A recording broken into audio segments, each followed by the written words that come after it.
Ryan, where are you? Ryan.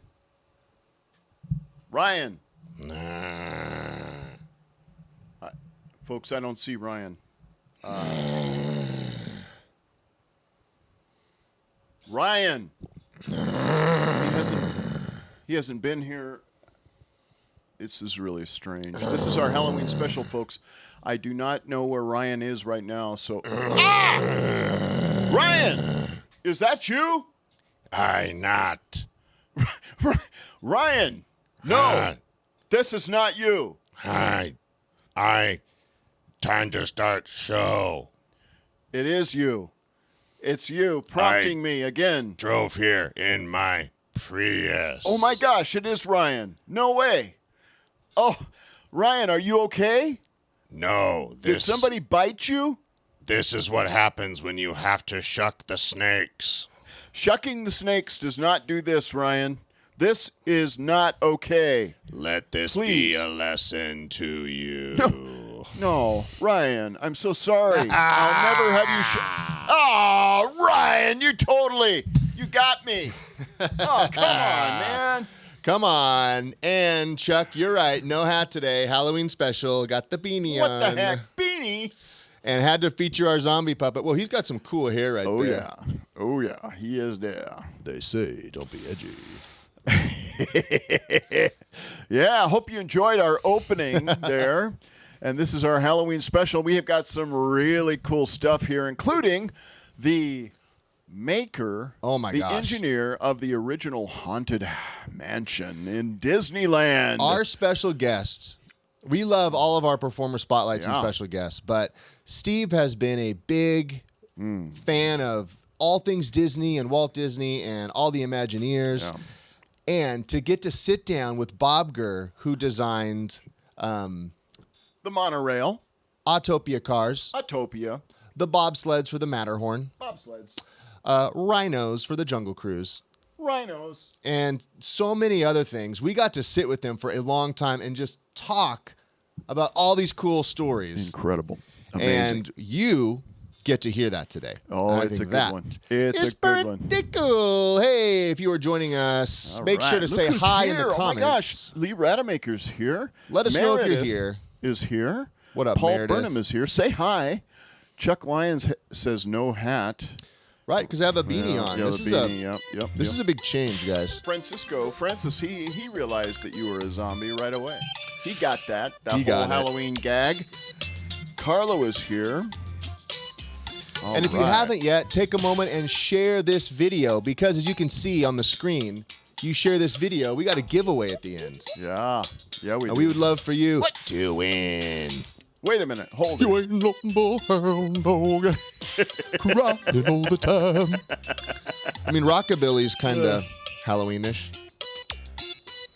It is absolutely rockabilly. Oh, Sherry is here for a little bit, so I'm going to give Sherry a little.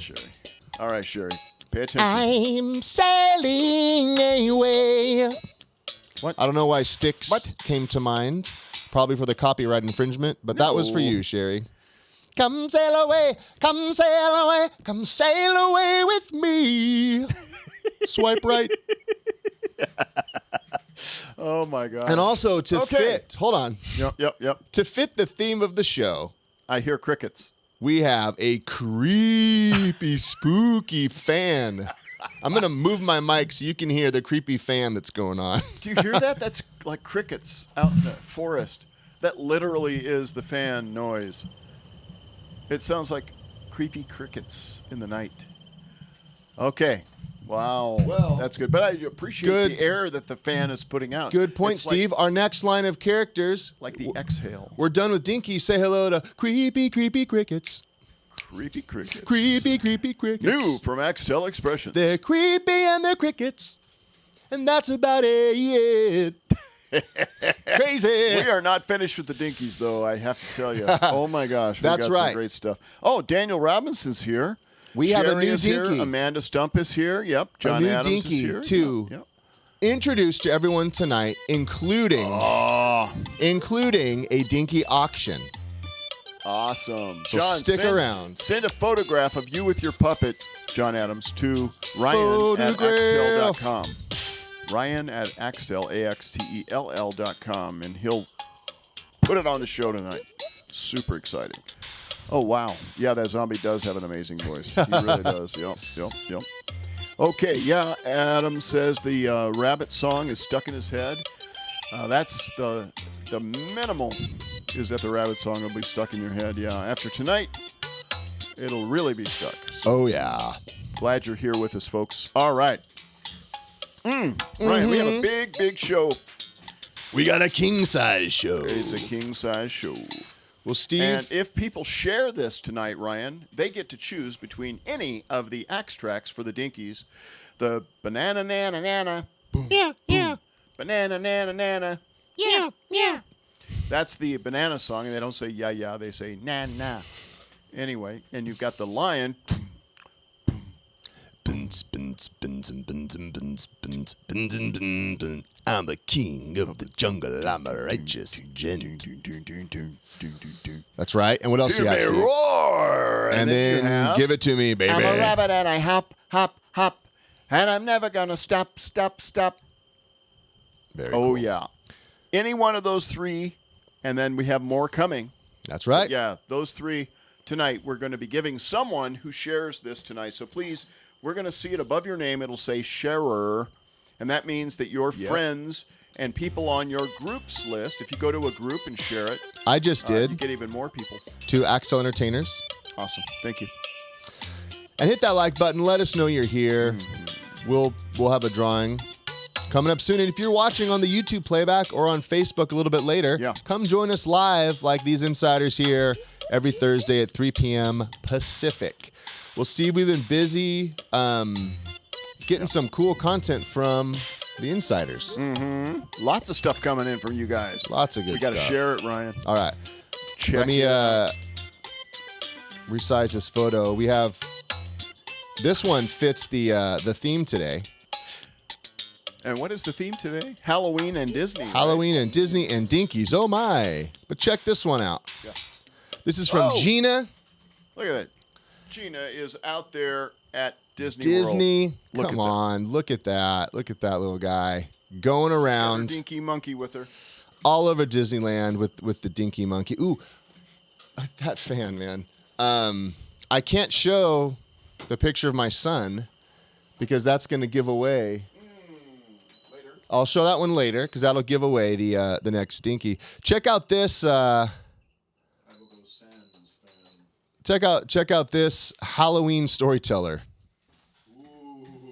He's kind of a not Rumpelstiltskin. Rasputin. Yeah, kind of got a Rasputin vibe there. Kind of cool. Tell you the story. I saw Mario check in. Check this out. Mario was teaching at a school this week. Yeah. And he's with his Dinky monkey performing in a school.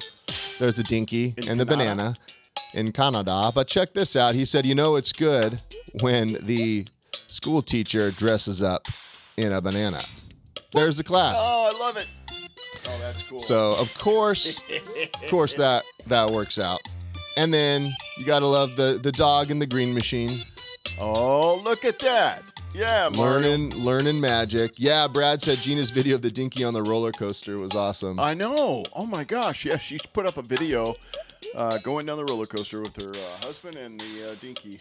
I love it. The commitment. We love when you send us photos. Oh, I got something from Amanda Stump here. All right. Who I think is watching with us. Oh, look at this. Check it out. All right, let me go back to my photos drawings. here. She Let's made see. 3 drawings. Check it out. Here's her Halloween versions. Look at this. The Stinky Pinky Witch, Dinky Monkey in a banana costume, and then, Wild Thing as a rock star. Yeah. So cool. I love that one. We also had... Awesome, Amanda. Thank you. Let's see. We had some updates from Eric Gagney as well. He got... Yeah. Here's his Dinky Look at Posse. that. Hashtag Dinky Posse.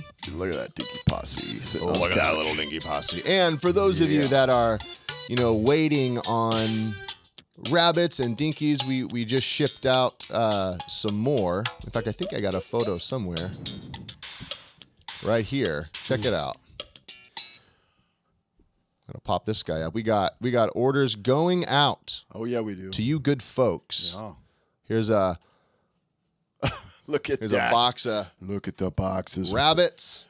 Yeah. Heading out. And after tonight, Yep. we're gonna have maybe some new ones going out. That's right. A couple new ones. Couple new ones. Super Very cool. exciting, man. So thank you for sending in photos. If you ever want to send stuff in, send it to steve@axtell.com or ryan@axtell.com, and we will get your content dropped in.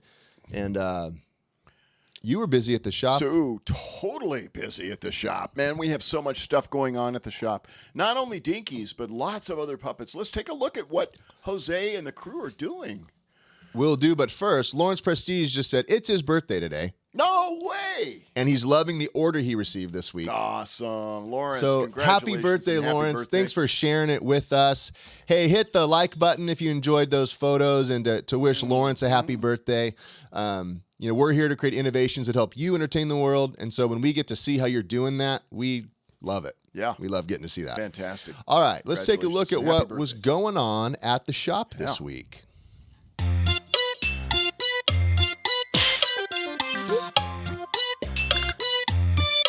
Right, let's see what's happening today. Oh, huge magic hat. Look at all these dinky rabbits going out. Awesome. Woo! Oh, and that's a big dinky rabbit. Yeah. Oh, that's Ringo rabbit. Yeah. Quite a bit bigger. Here's a dad. Nana. A moose. Ooh. A very skinny turtle shell. Oh, that's because it's on a stick. The turtle. All right. Cheetahs. Jose, you got some cheetahs in the works. Yeah. Look at those little guys. Get it ready. Here's a squirrel. Oh, there's his eyes under there. Here's the turtle shell. We saw the front of the... Here it is. Saw the front the other day, and it looked skinny on the stick. But this is it, upside down. Jose, what happened to this head?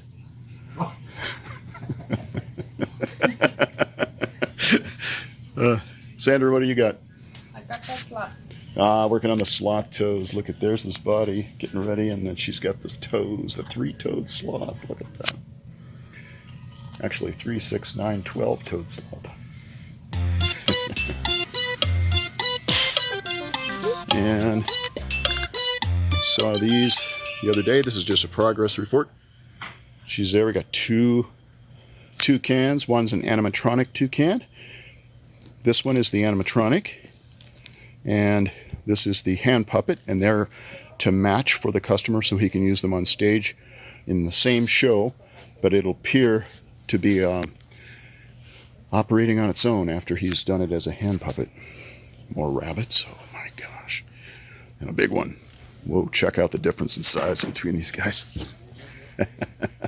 Hey, Ringo's got a little buddy. It's cute. More stuff getting ready to be painted. Look at these guys. Oh, right. Got a Floyd, a Papa, an Elf, a Nana. Yeah.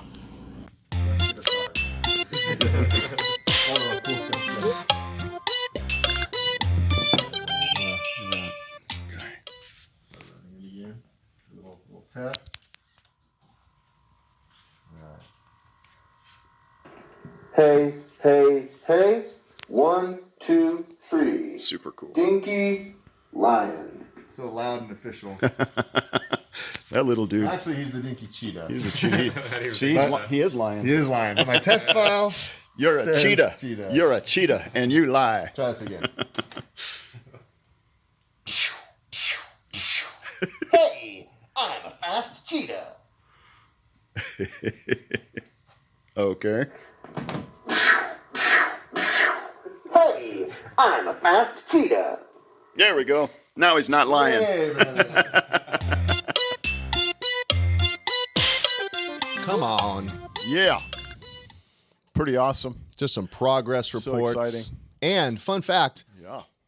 the Dinky Cheetah The cheetah is now available. is now available. And that's not even the surprise Dinky of the night. No, it's But we introduced it a little while back, and it's now available. You can go to People have been freaking out. They're like, I saw Dinky That's right. Cheetah. Where is it? It's not on the website. Now it is. We put it on the website. We're going to do a song later about it being fast, and it's going to be incredible. But right now, so many people have been demanding that we get the cheetah out there and available. We did. That's right. I just put a link in the comments to our Dinkies page if you are interested in picking up your own. What that means. See, All right, a I'm little sneak peek. of removing something the link. else. No, that's All right, I'll leave it that's okay. there. They're insiders. Hey, They're insiders. They're All okay. right. You guys- Anyways, you guys are insiders. It's all right. okay. Okay, if you have All right. the wherewithal. Steve, in the video, you saw Wes and I working. We had our masks on. Yeah, I got a new mask. I was going to today. say, ours are pretty boring and not spirited by famous kid shows. That's right. So you all know Sherry Lewis and Lamb From Chop. Lamb Chop. Yeah, yeah. Her daughter Mallory Lewis has taken over Lamb Chop, of course, and is carrying on the tradition of the incredible comedy of Lamb Chop. Today, a courier brought me a mask from Mallory Lewis, a Lamb Chop mask. Check this out. Is that not cool? Come on. Look at that. That's from Mallory Lewis. This is my Lamb Chop mask. Swoop, there it is. Honorary swoop. It's a swoop. That's what I'm talking about right there. It's a swoop. Pretty cool. Pretty cool. Thank you so much, Mallory. Hey, Mario said he went to the page Uh-oh. and he saw it and he loves it. I'm wondering, Now? Okay. we could intro it Yeah, we could. and come back. Come and, back to it. and do the. I think. And do the... Hey, Okay. if you want to see the new All right. Dinky, let us know in I the don't know if comments. people want to see it. So We were let's maybe just going to see. wait till later, I'm going to but watch for comments, loves, and likes. And when people hit the heart, I can tell. Yeah. Okay, yeah. Lamb Chop. hey, Harry. Yeah. Yep. So I think we want to see the new Dinky. Put Yeah, Mario. hashtag Dinky reveal in the comments if you want a Dinky reveal. Hashtag Dinky Reveal. Well, not hashtag. Did I say Hashtag, tang? not hashtag. Oh, no. Hashtag. I think you're going to want to see a new Dinky I haven't because seen a single hashtag go up. I did put a link to the page Definitely for the haven't seen cheetah, any hashtags and I go forgot up. that we also had the other one up. So, Steve, Kind of a lame mistake, but you're a first year. So, all right. Going on Thank number you. 2. Going on year 2. Congratulations, Ryan. You actually have achieved thank you, man. a first year with Axtell Expressions. All right. That's pretty exciting. for me. Lawrence Prestige said hashtag Dinky reveal. Thousands of He comments. did. Tim Oh, Yu. There we go. And it is Halloween. All right. Look at the jack-o'-lantern up Yeah. on the shelf, guys. Oh, not only do we have a jack-o'-lantern, but we have something in Chuck's cup. Steve, want to check in. The cup seems fine, but there seems to be a decomposing corpse in it. Could you check in on the body of the zombie? Yeah, the cup is okay. I have not broken anything yet, but there is a decomposing zombie head. Adds to the flavor, I guess. All right, Steve, we want to see the Dinky. Carlo, Amanda, Daniel Robinson, everyone, sweet. Paul Burnham, Very exciting. Lauren Lux. So just to be clear, the cheetah is now on the website, so you can order That's your right. own cheetah. They're now available and in production. Zoom, zoom, zoom. We got a new song and axe tracks coming. I love the little mohawk. Zoom. All right, Steve. Fast. Let's do this. All right. Baby.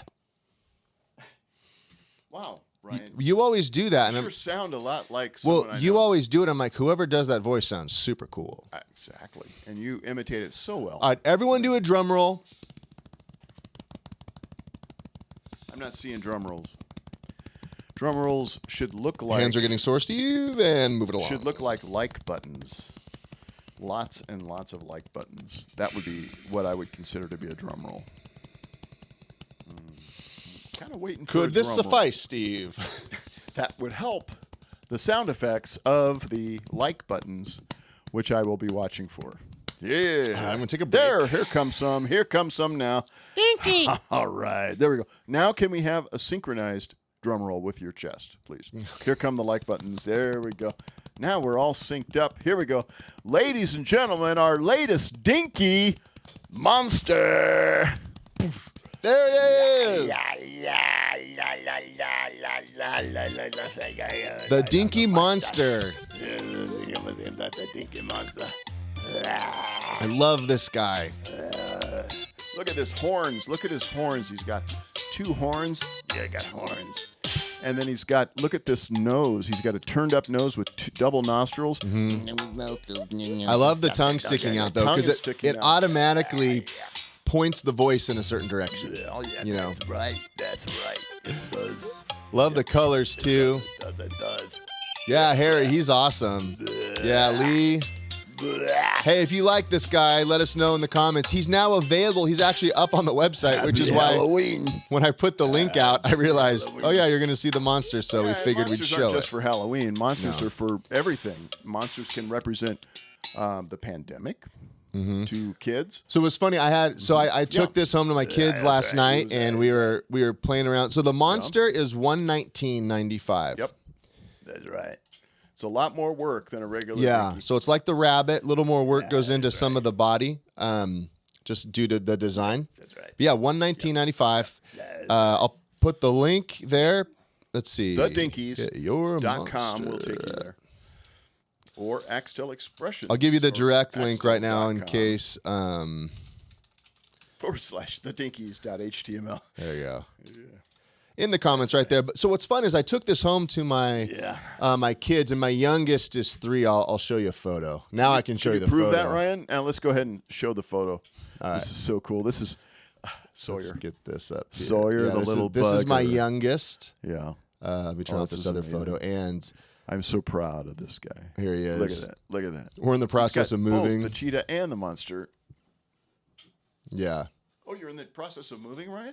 Just moving across town, so that's the stuff in the background. But I brought these guys home. Super cool. Yeah.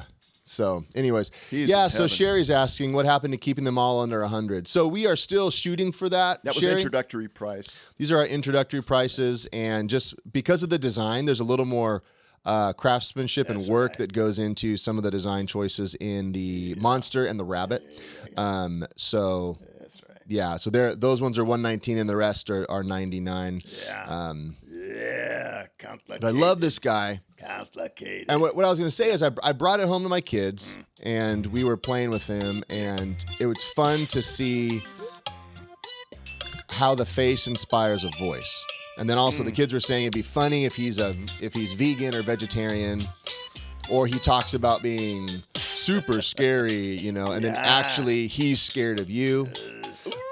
Yeah, or use it to my kids are even saying you could use it to talk about being intimidated by Oh, somebody. they were bullies and stuff. Yeah, and then actually, realizing that that's a person and that maybe they're a little scared too, or playing with that idea of fear, but kind of turning it on its head, with a puppet or a cute I'm sorry. character. Scare you.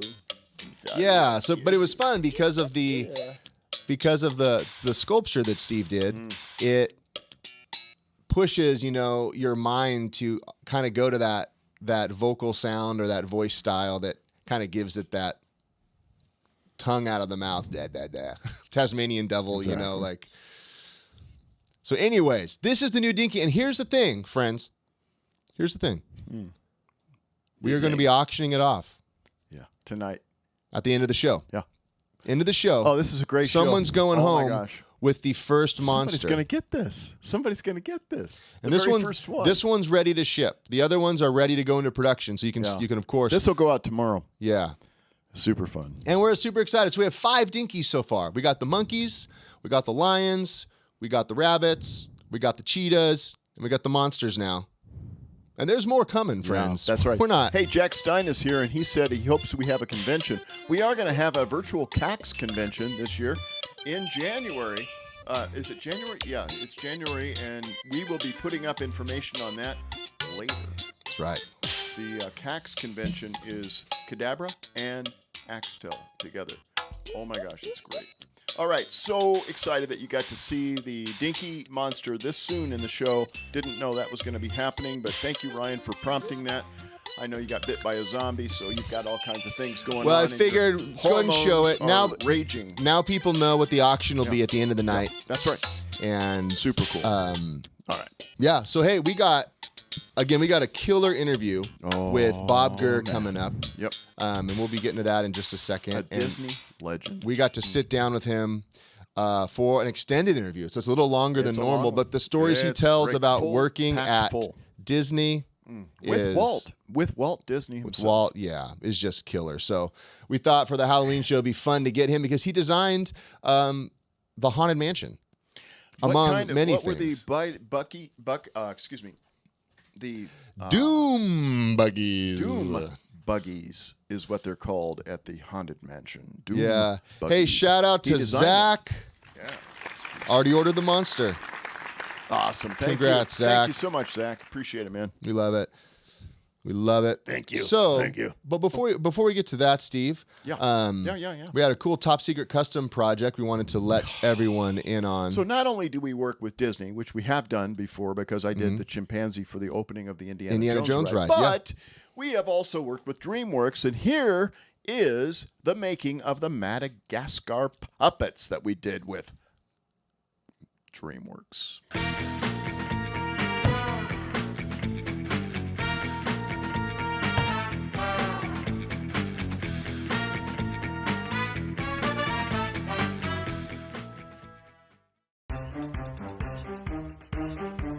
First, sculptures are made to exact specifications.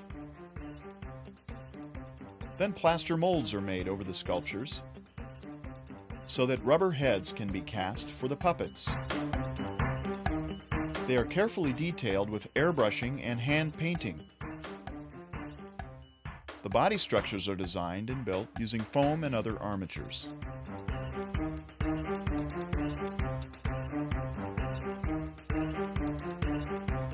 And the characters are finished with exquisite detail.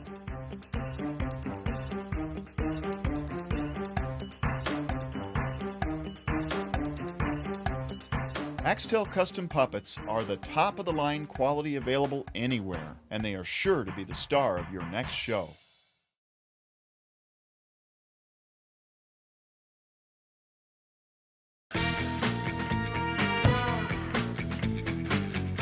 Yeah. Come on. Love it.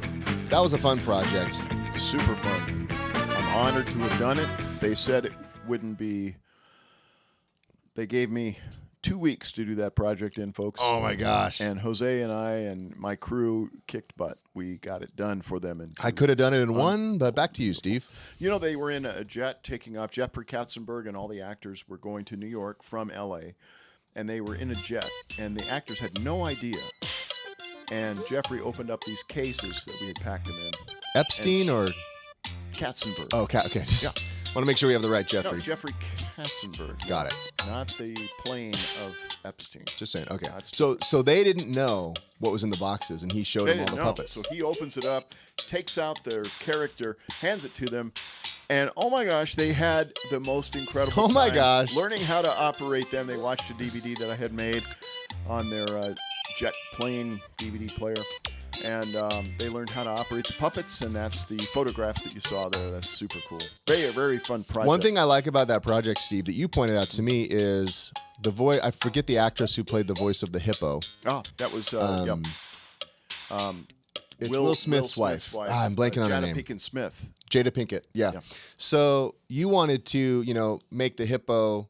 Obviously, she's going to be dressed up for, red carpets and releases and stuff. And so you designed it so that she held it almost like a baby. No, I designed it for her hand to go in it. She didn't want to put her hand in it. And I was told by Jeffrey Katzenberg's assistant that she said, I don't know where that's been. I'm not going to put my hand in it. Oh, okay. I She thought literally wouldn't put her so hand she would inside she the held puppet. it. So she held it like a baby. Got it. In those pictures, yeah. Okay. Super interesting. Okay. All right, Jada, if you're out there, it is not my intention to make light of your germophobia. Well, we have none other than our friend from Hawaii, Oh, my gosh. Abba Geebz. Abba Geebz. We're going to find out where his name comes from. Yeah. He's our performer spotlight of the week. Great guy, great customer, great part of the Axtell community. So let's check in with Abba, Hawaii. shall we? He used to do the tours. He talks of about it. Jurassic Park. Oh Yeah, my gosh. he talks so about it. So exciting. let's check this out. Love it. Performer spotlight.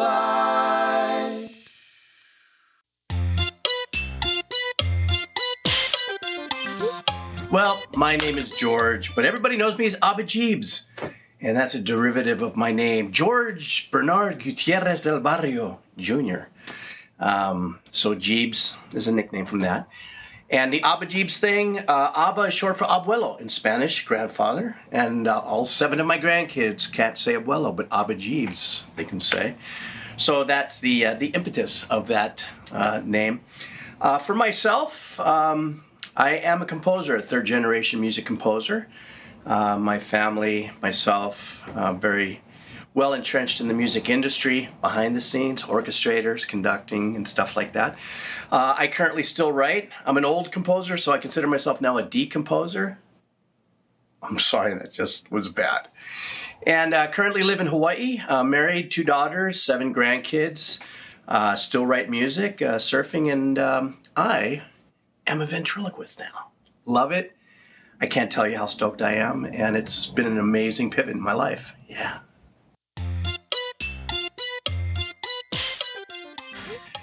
As a performer, I wear many different hats, but as far as ventriloquism, I'm a Johnny-come-lately. I've only been doing this a couple of years. It started off with buying my Terry Parasaurolophus, the gigantic Parasaurolophus that you have. And I used that actually while I was a tour guide at Kualoa Ranch here in Hawaii, and very famous for the Jurassic Park, and a lot of Jurassic World was shot there. A lot of it was shot there. And one of the things that we had going on there were dinosaurs, so I got your giant Parasaurolophus. And I'm always learning, better ventriloquism and stuff. And as far as the show's concerned, I'm a hospital performer.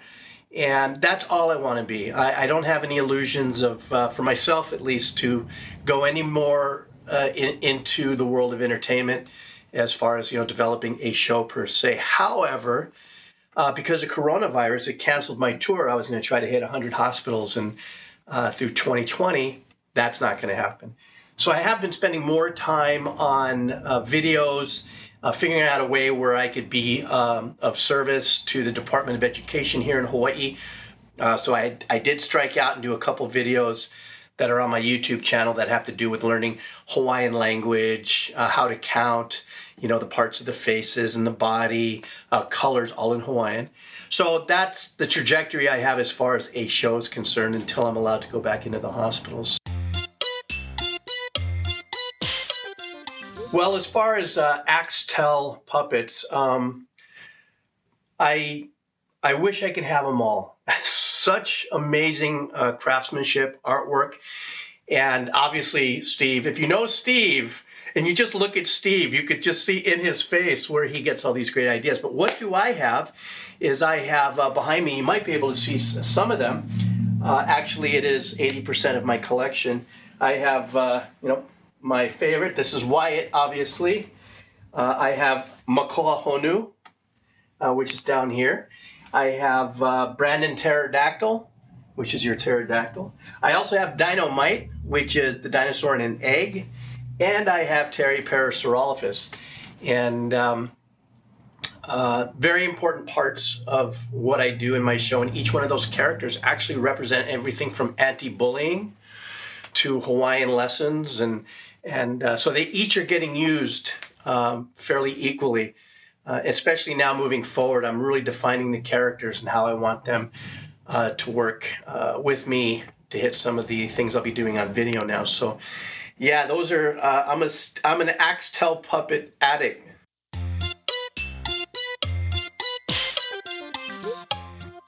As a hospital entertainer, every room I go in is improv. Those of you who do hospital entertainment, you know that the volunteer will go into the room and ask permission, and 95% of the times the parents invite, in my case, me in to do my thing. I always go in, I'm still at a distance, and I ask permission for the child. Is it okay that I come in? Usually I'm bringing Wyatt with me. The smiles, especially on a one-to-one in such a critical situation, because a lot of the children that I visit are there in long-term medical treatment, cancer, you name it. And every time I see that smile, and the smile from the parents as well, is so important. So it's kind of an over-under. I'm there for the child, but I also know that the parent and the stress that they're going through. So there are too many unreal, beautiful moments to actually pick one. But they all kind of vacillate around the surprise that a dinosaur has come to visit them, and that's why I'm really stoked to bring an Axtell puppet with me on this, because Wyatt does all the work for me. It's such a great facial design that when I come around the corner with Wyatt, people are already lit. Whether I suck or not as a ventriloquist doesn't matter at that point. So.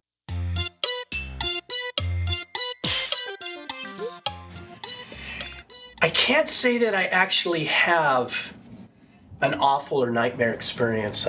Because I think I don't do things in public, so a lot of things that public performers go through, it could be, mechanical misfunctions, dysfunctions, lighting, speakers, crying, whatever. I don't experience much of that. I think where my challenge is for myself, I don't know if I put this in an awful subject, matter, but sometimes when I do go into some of the rooms, some of the conditions of the children, you have to plow right through that. And, there's rooms where I've walked into where you could see, the parents are there and the child has really gone through some heavy treatments. You could see it in their eyes and their face and their movement. Sometimes the rooms have other extended family members. And so the energy of the room is very unique, and I have to come in there and I just kind of hit that switch and be able to do that. I think for me the super challenge is that when I'm done with a long day of hospital visits is that decompression, and I run through my mind everything that I've seen, and then am just so grateful and so blessed that my grandchildren, my children are healthy and stuff, and I know at any given time things can change, but I don't have like an awful thing like something broke. I think probably the worst thing would be every once in a while a kid might go, "I see your lips moving." I'm like, all right, that's okay.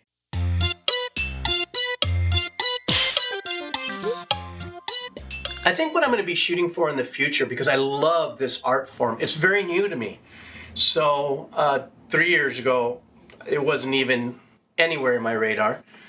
But now that I actually do this, and I find myself practicing so much when I'm driving, I think what I'm shooting for now is to define myself as a performer, to consider myself a performer as a ventriloquist, growing with my characters. I still have really big challenges with sometimes I catch one character sounding like another one, and the experience that a lot of ventriloquists have to be able to step off of one character and go into another one. That's just something that time and work and energy going into is going to help. So I plan on spending a lot of time doing that. Each one of my characters do have a definitive voice, even though sometimes the voice slips and turns into somebody else. And I think, as soon as this coronavirus thing is over, the one thing I'm going to shoot for is just here in Hawaii, just stay here, and hopefully I'll be able to do school assemblies and stuff. And if I don't, the videos for the DOE will continue. And I just want to get better as a ventriloquist. It's an amazing art form. And as far as the sustainability of my marriage, my wife loves the fact that I talk to myself now legitimately instead of her scratching her head going, did I just hear my husband talk to himself? Maybe we should get him checked. So yeah, that's what I plan on doing, is just continue working at it. This is something that I could do till the day I die. You know, even as I get really old, and let's just say one day I'm even, God forbid, bedridden. If I can move my hands and my mouth, I could always still be a ventriloquist, and I think that's an amazing art form and stuff. And plus, it keeps all my characters in my head aligned. Thank you for joining us for another edition of Performer Spotlight. Come on, give it up for the one and only Abba Geebz. Abba Geebz. Hold on, Steve. Hello? Yeah. Oh, I'm on the phone. Oh, excuse me. Yes. Snake Shuckers Anonymous. Stop. Oh, thank you for returning my call. Yeah. Seriously? Shakes. I would love to talk to you. I have to actually go shuck the snakes, milk the goats, and hay the horses. But as soon as I'm done with that, I'd love to talk to you about what I'm supposed to do, because I don't know how to do it. I don't know what it is. I've told you multiple times, Ryan, how to do it. Gosh, Give me just follow a second. directions. He never gives me the instructions. I I'll call you back. told I'll you. call you back. Bye. Look, just Sorry. simply milk the goats, Okay.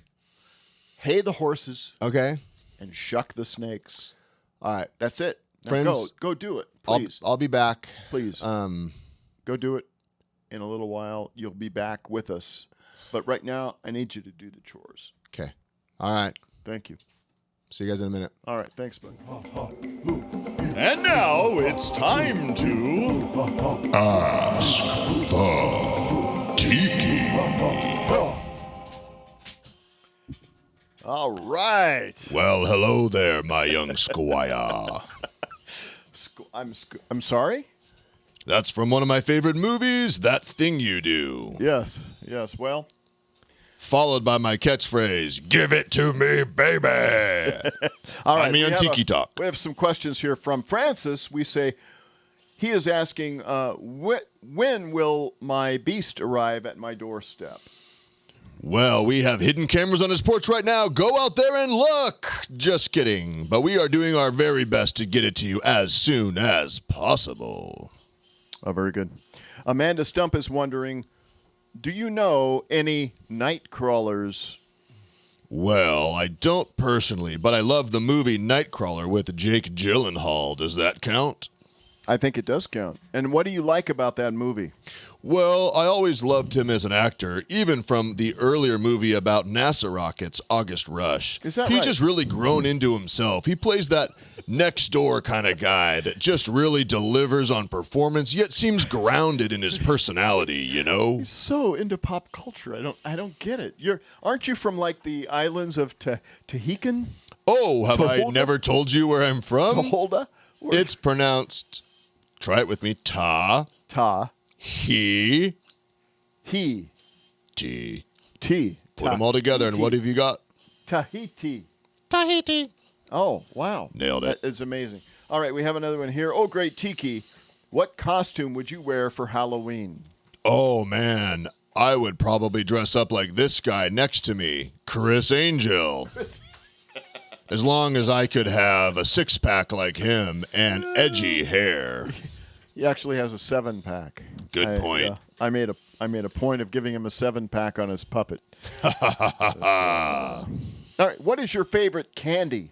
Oh, great Tiki. Oh, man, I am a fan of Butterfingers. And the truth is, they haven't washed up on the shores of my beach in a while, so I haven't had that flaky, peanut buttery goodness in probably 1,000 years. Should we get you some? Please. We could do that by next week. I'll I'm Venmo sure. you. I'm sure we can get you some Butterfingers by next week. Thanks, baby. Somebody's going to take care of you. All right. Oh, great Tiki. Were Yes. you ever stationed in Hawaii where Abba Geebz worked on Jurassic Park? Well, I hate to name drop, but Spielberg hit me up when he was doing Jurassic World and said he really needed to step up the set. So I was in the background in the forest and such, and I'm pretty sure I'm credited as an executive producer. I'm not sure on that, but I got to work with the great Abba Geebz when he was a tour guide at that park. That's amazing. I can't believe it. And speaking of great Yes. people that you've worked with, have you ever worked with Bob Gurr, Oh my gosh. Disney legend Bob from Gurr. Disney? I have to say that when I was playing a tiki in the movie 20,000 Leagues Under the Sea, Bob Gurr studied me when he designed the submarines for the submarine ride, which were based on Captain Nemo's Nautilus. Written by Jules Verne, of course, but featuring the handsome Kirk Douglas and me in the background on pretty much every island they went to. So yes, I gave Bob Gurr a lot of advice. And the last question. Yes. Oh, great Tiki, what is your favorite gum? Well, chiclets, of course. Happy Halloween, everybody. All right. Good night, my friend. Good night. Hey, Steve, I'm wrapping up, man. I'm coming up. Hey, Ryan. Hey, Good dude. to see you, bud. Okay, progress report. Yeah. None of the goats are milked. What? I don't know where they are. Stop it. I can find the 2 dogs you have in the backyard. No. Goats are different than dogs. Don't milk the dogs. Right. Don't. I didn't try. Okay. Horses, I couldn't find hay. It's at the top of the barn. I gave them alfalfa. All right. For tonight, that's cool. Okay. What happened? I got bit by a cobra, a pit viper, a rattlesnake, and a Mumbai cobra. Come on. You're not shucking And correctly. they all still have their skins on them. That's what happened to the zombie thing at the beginning of the show. Yeah. Yeah. Anyways, what have you been up to, man? Oh, we were just hanging around answering, Q&A. Yeah. Man, love to be a part of it someday. One of these days you can be, but right now, for now, Okay. we have a lot of stuff to get caught up on. And Well, the next thing we have to do, is to tell people to share this video because we're about to play our interview with Bob we got to Gurr. share it right now. This is huge. This is And Bob Gurr, one of the Disney Imagineers, legend- right? Disney legend of, he was an Imagineer, the very first designer of vehicles that Walt Disney brought on. You're going to hear the whole story. Of He this takes guy. us It's through the incredible. whole journey of joining. I Yeah. mean, the Disney crew just sounds like the coolest crew in the early days. Yeah, especially. Launching Disneyland and just taking on huge projects that no one knows how to deliver on and then just figuring it out all the way through a 30-foot King Kong. It's incredible. And just, That was Universal Studios, but Bob Gurr is done it all. Yeah. He's done it all. so take a moment, share this video because we don't want people to miss out on the wisdom of Bob Gurr. If you're part of bigger groups like puppets or ventriloquism or special effects or anything like that, share it with those groups. Or if you have because you'll friends get that love more Disney. folks coming in.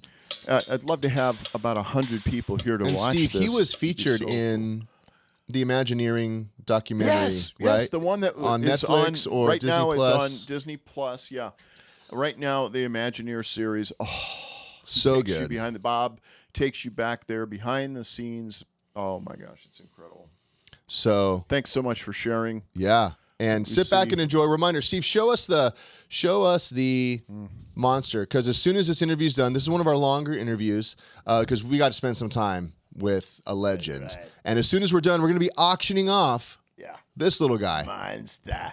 Yeah, it's not Bob Gurr. No, monster. So make sure to stick with us to the end. We're gonna pick a winner for our giveaway of a Dinky Extracts as well as auction off this bad boy. But let's check in with the Disney legend, Oh my gosh. Walt Disney's sidekick, Bob Gurr. the one who built the animatronic Lincoln. Come on, The monorail. the Doom buggies. Pirates of the Caribbean. Oh my gosh, Bob Gurr.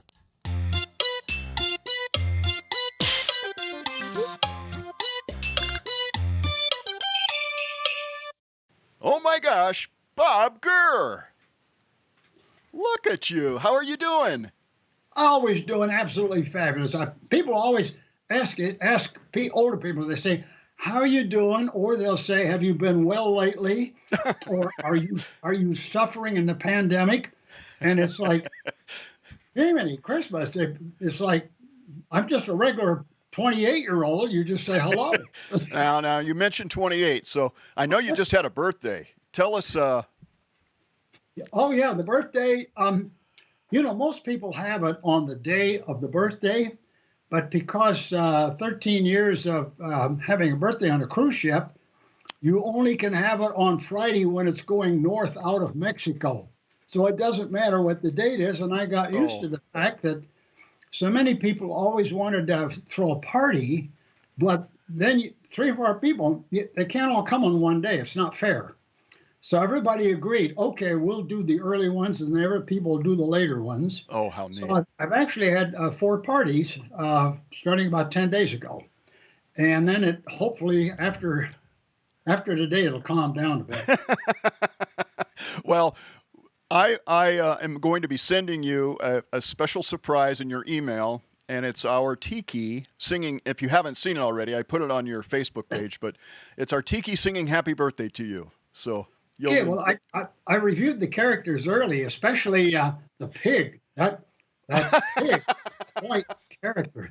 My nephew has a small potbelly pig. His name is Floyd. Oh, really? Yeah. Oh, he's very friendly. He's been in the yard for a couple of years. Oh, cute. So I saw that on the internet today, and I'm going to send it to have my nephew post it for him in his pen. Say, there's a guy looking for him. This is what he looks like.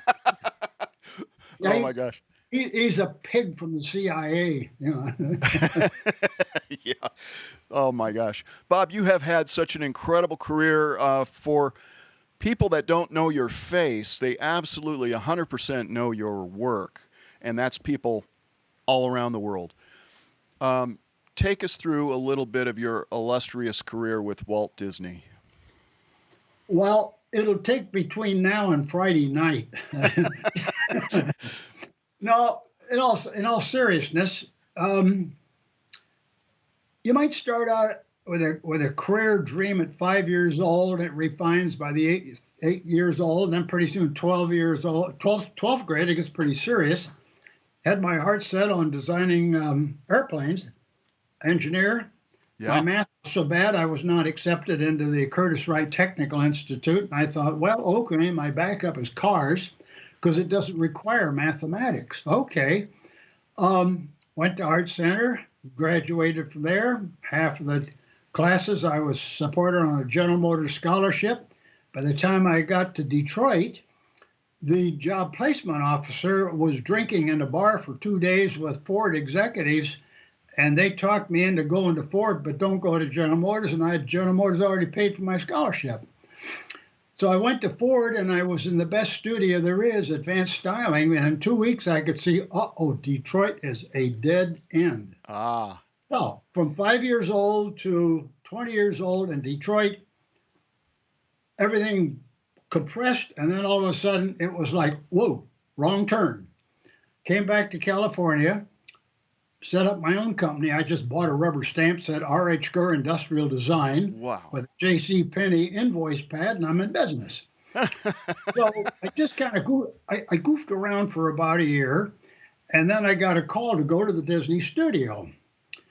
And I had read in the LA Times that there was going to be a new amusement park, and I thought, boy, I hope they build that. I'd go see that place. And at the same time, I was friends with the iWorks family. Yes. Abba iWorks. And, he was on my paper out in World War II when I was a kid. And I was friends with their sons. In fact, the younger son, Dave, and I were in the car club. We bummed around together in high school. And I'd been to their house, and he was showing a little movie of the back lot. And there was a little car that had no body on it. Oh. And I thought, do you suppose that little car needs a body, which is what I can do? That's what you were doing, styling. Yeah. Does this have anything to do with amusement park? I saw in the LA Times. By the time I get to the studio, that was a good guess because they immediately invited me in, showed me what they want to do. They got a Disneyland park, very quickly, all that stuff. Showed me the chassis and said, can you do a body for this car? Man, you had your flag up. This is amazing. Yeah. It all happened very quickly. So I said, well, I'll come back. You're talking about the Autopia car. Yes. Oh, my gosh. Remember, all this happened in a matter of a couple of days, very quickly. So I said, okay, I'll come back Saturday because I had a regular job. I was doing a fill-in for an industrial design company because their employees went on strike and they had to have people come in and help. So I came back on Saturday with some sketches of Autopia, got into much more of a discussion, and they said, if you got time, bring some more in next Saturday. So I go over the next Saturday, and early in the morning, and I go out in the back lot, and there's this little chassis there. And you know, when guys stand around with a car, you put your foot on the wheel and you put your elbow on your knee and then you cogitate. You just do this. But we had a spare wheel available, and a guy walks up, kind of an older guy, kind of unshaven, ratty looking. And I thought he was a father of one of the night guards. And then when the conversation ended, everybody said, "See ya, Walt." And I thought, was that Walt? And they said, "Yeah, that's Walt." So the following week, he started asking me questions about the books that I'd written. And I wonder, how did he know what I do? He did his research too. I didn't learn until months later. Walt hired people by sniffing around, either himself or other people he knew in an industry or around the back lot. And I knew one of the animators, Ward Kimball. Yeah. And Ward Kimball knew the publisher of my books because they lived in the same neighborhood. My goodness. Just see how small the world is? Yeah. It just goes like that. Abba Works is in your newspaper delivery. Yeah. Kimball is in the neighborhood of the, oh my goodness. No, Abba Works. Abba Works was. Yeah, I'm giving you an answer faster than you could write it down. That's the problem. No, Ward Kimball was over in San Gabriel Valley, and Abba Works was out in Sherman Oaks, Sherman Oaks, yeah. But anyway, it startled me that Walt knew quite a bit about me because he was asking detailed questions. I just let it pass, but I find out later everybody that's being pulled into the studio for this amusement park ride were new people coming in the door right and left because Walt was building the company while we're still clearing land and pouring foundations, all that kind of stuff. Yeah. So, yeah, and then I got involved in the body design. Uh-huh. And then Walt assumed, well, if I did body design, I'd do the mechanical engineering. You're a mechanical engineer, aren't you? No. Oh my gosh. Look at this. No. Wow. I just kept my mouth shut and kept drawing. Because I think slightly after the third Saturday, I got a call early in the morning from the guy who's in charge of the machine shop, who's in charge of all the mechanical stuff they're going to buy and use. And the guy never said much, but he just says, "Gurr, yes. Do you draft? Yes. Get your tools and come over now. Click."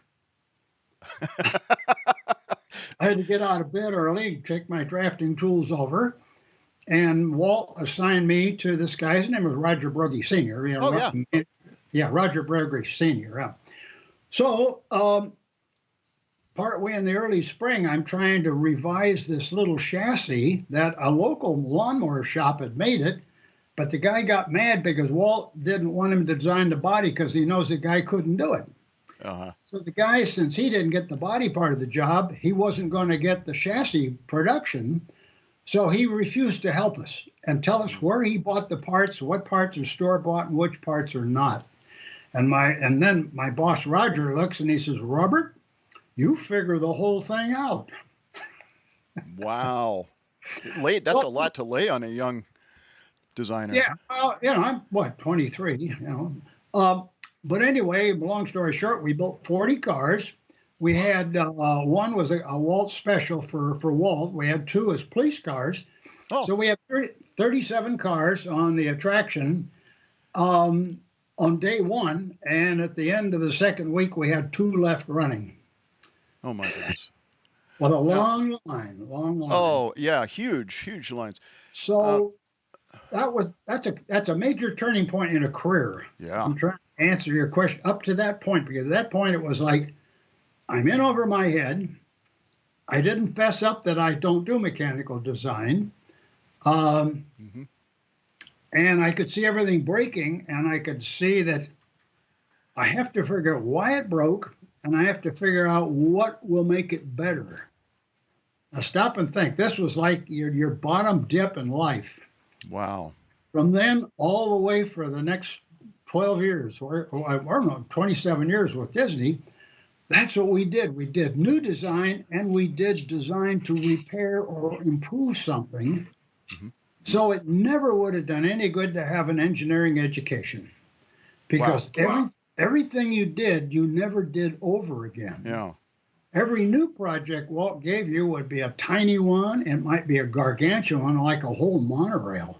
Yes, the monorail. Look behind you there. And it wouldn't have done you any good, because everything he asked for was things that were never covered in any engineering school. Mm-hmm.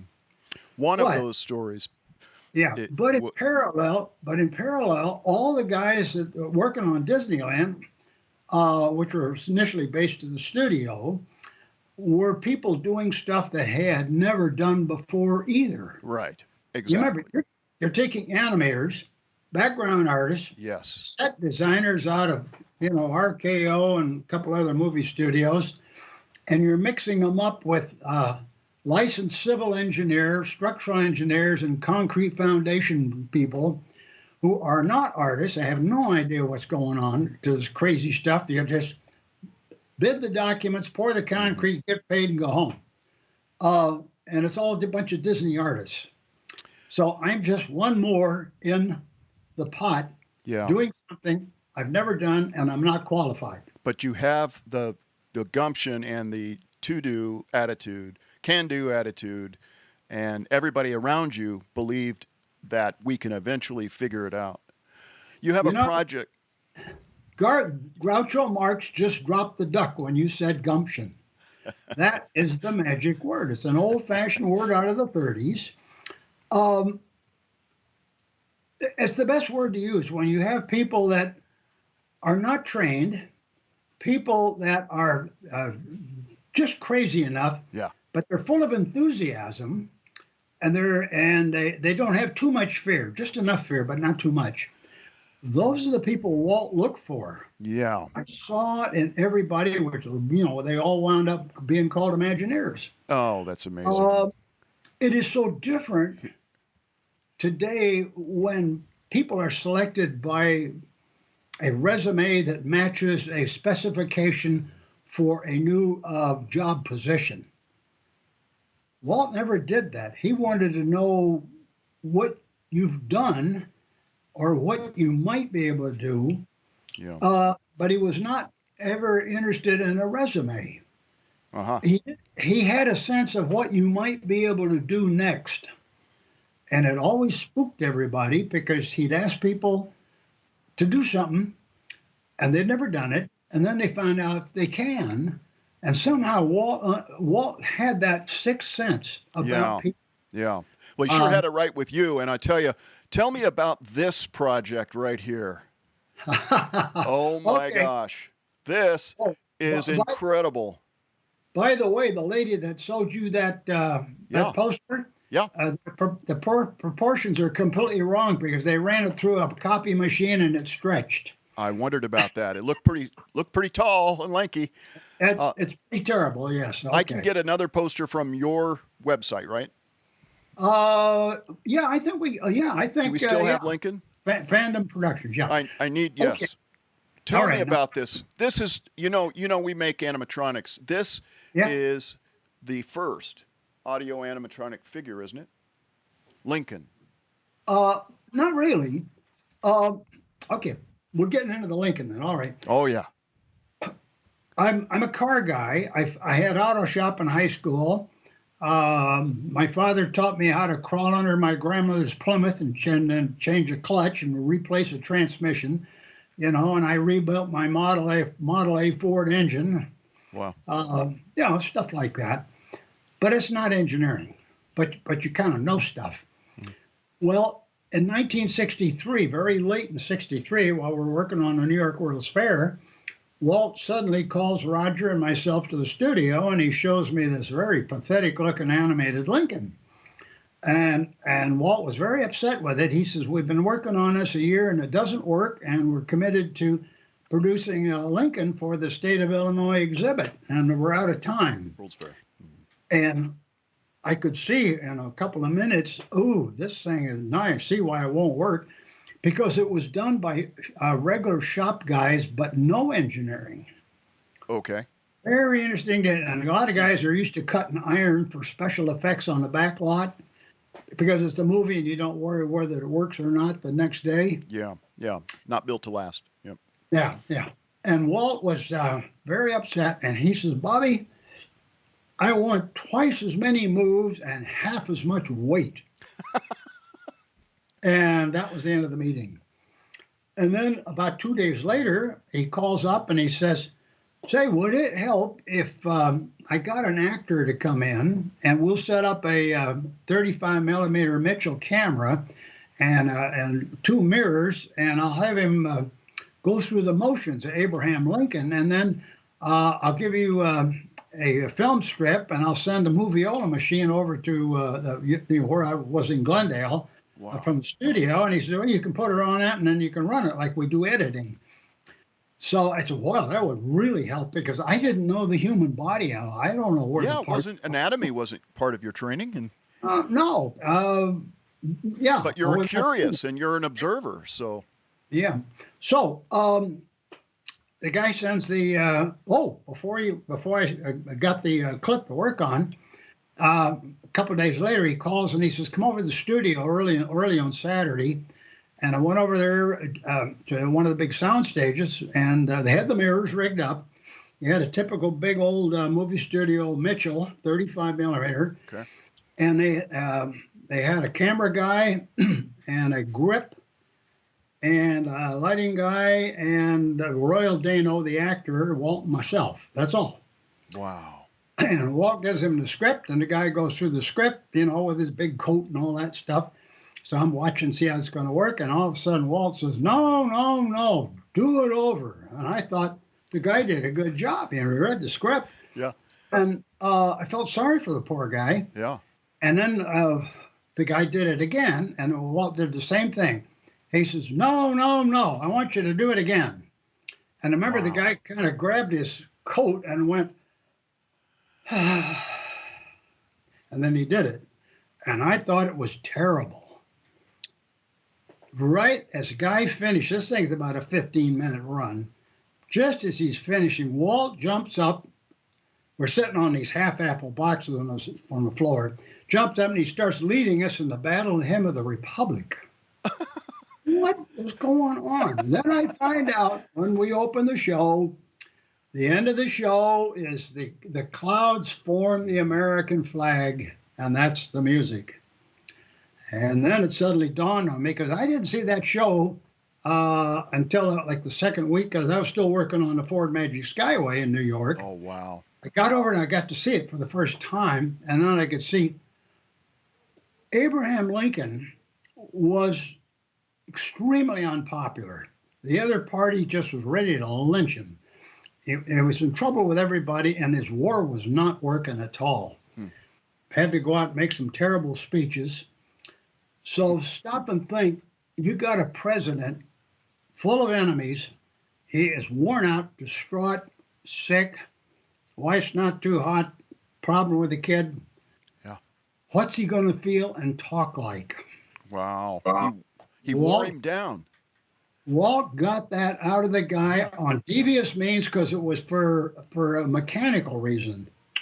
That is how cunning Walt is. Wow. That's an amazing story. So every once in a while, I'll hear that original soundtrack or part of it, and it just stops me cold, because I remember that morning. I remember Royal Dano.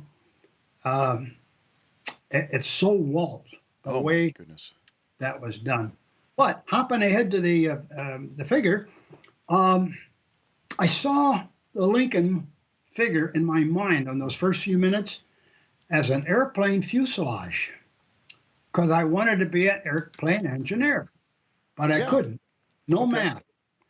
you look really, really, really close. You see all those little itty bitty parts, the thin tubing. Yes. There's a lot of tremendous detail in there you probably can't really see. But I'm the kind of guy that would go to an airport and walk around and with a sketch pad and sketch up details of landing gears, structural elements. I would collect, technical drawings of aircraft, because I was a pilot too for 50 years. Were you really? Huh. Yeah. So to see a president that didn't work and then see it, if it was an airplane, it would work. So right away, the type of parts, type of bearings, type of structure, super lightweight, stiff structure. Was it hydraulic or it's a combination of hydraulic and pneumatic. Okay. Hydraulic for the first, the upper thigh was a big hydraulic cylinder way down underneath that had to get the body up off the chair. Yeah. All the rest of the stuff was pneumatic, Wow. 80 PSI pneumatic. Yeah. But anyway, my time is spent 100% on the New York World's Fair Magic Skyway, plus some work on Small World and the Carousel Progress. Now, Yes. Walt throws this thing at me, and I only had about 90 days to do it. So Oh, my goodness. I laid it all out, made layouts. I had some drafters, so I passed them out to drafters. We're working in Gondale. They're going to build it in Burbank. Every afternoon, I drove over with a set of drawings. No time to do assembly drawings. That assembly drawing was drawn months later. Yeah, because I had a drafter who wanted to draw it, and we found a G-job number he could use to draw it. But we didn't need the drawing. Yeah, right. We would go so fast in those days, I would bring a detail that I'd laid out, that a draftsman made a good drawing. I go over to the machine shop and hand it to the shop guys, because Roger said, go straight to the guys, don't even bring it to the office. And they would build it on the promise that if we build that, it will fit the next part, et cetera, et cetera, et cetera. Wow. And they had no trouble putting that thing together. Just flew right through that machine. Man. So it was a way of working, which we could talk about a little bit later. Yeah. Fact that in 90 days, that Lincoln came alive as like an airplane fuselage. And I know that people thought it was so real that they threw stuff at it to try to get the actor to break. Oh, well, yeah, what at the happened fair, was, right?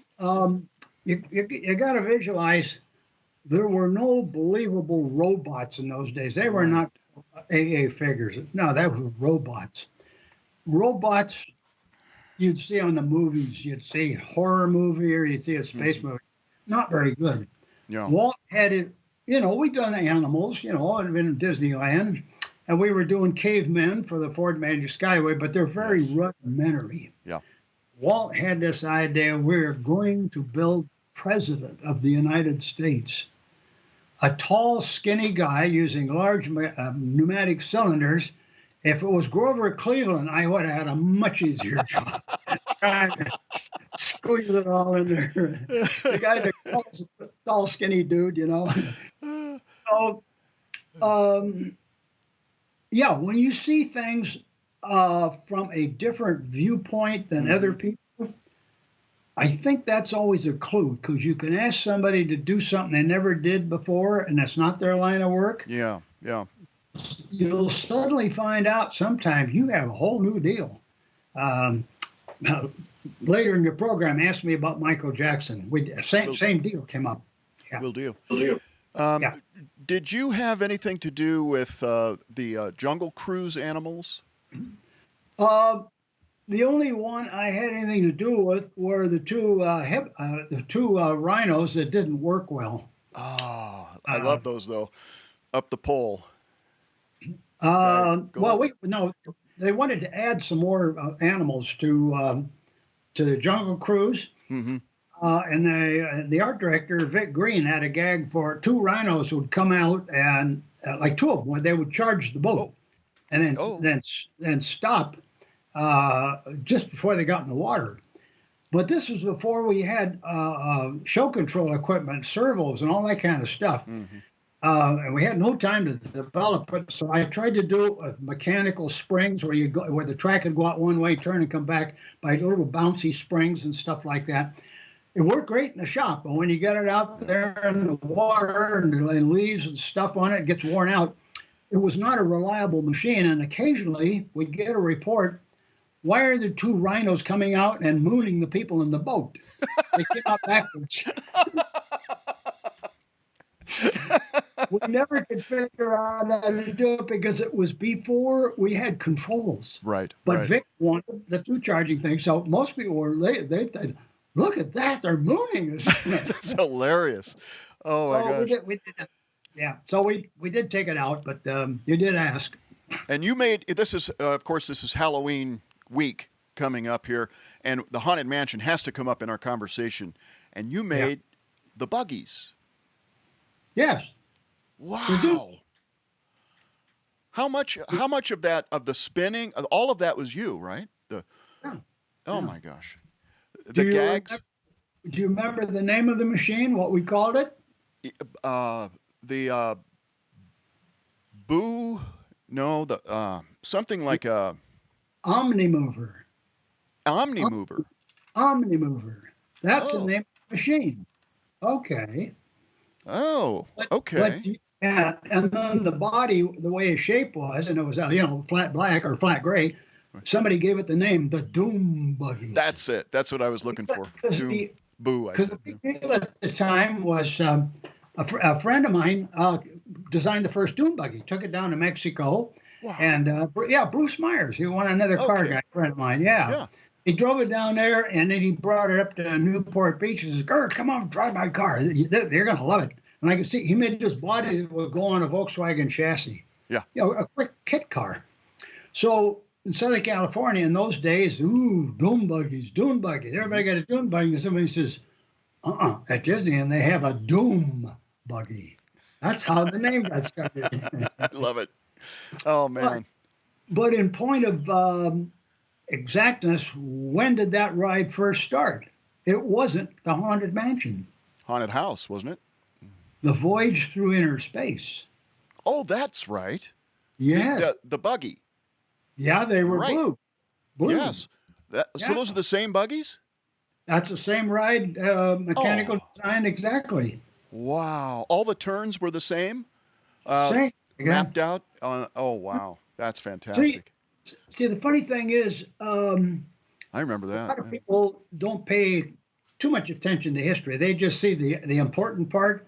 Voyage Through Inner Space, interesting, but Haunted Mansion, that's in the Americana. So nobody remembers that.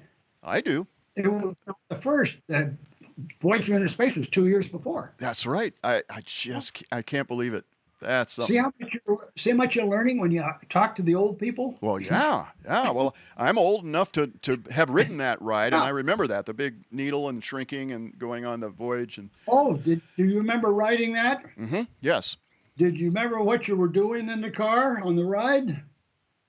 I was going through the blood vessels. I was shrinking. Huh? No, I'm talking about your guest with you.